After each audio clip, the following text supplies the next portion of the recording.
السلام علیکم ناظرین ہیلتھ ٹپس میں خوش آمدید ناظرین، سیکس کے دوران عام طور پر مرد پہلے ڈسچارج ہو جاتا ہے اور پھر وہ عورت کو بیچ راستے میں بھٹکتا چھوڑ دیتا ہے۔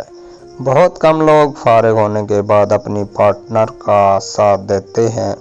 عورت کو بھی جلدی ڈسچارج کیا جا سکتا ہے۔ عورت کو جلدی ڈسچارج کروانے کے لیے ضروری ہے کہ اپنی رفتار دھیمی رکھیں اور اسے ایک ایک جھٹکے کو سکون سے محسوس کرنے دیں۔ آنکھوں میں آنکھیں ڈالیں اور نگاہوں سے بات کریں۔ ہونٹوں سے کام لیں، زبان کو مصروف رکھیں۔ سیکس کے دوران کسی اور چیز کے بارے میں سوچیں بھی مت۔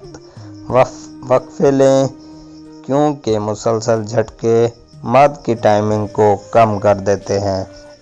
اس کے علاوہ فور پلے تو ویسے ہی بہت ضروری ہے۔ اپنا اور اپنے پیاروں کا خیال رکھیں اور ہمیں دعا میں یاد رکھیں۔ انشاءاللہ نیکسٹ ویڈیو میں آپ کے ساتھ ملاقات ہوگی۔ تب تک کے لیے اجازت دیجیے۔ اللہ حافظ۔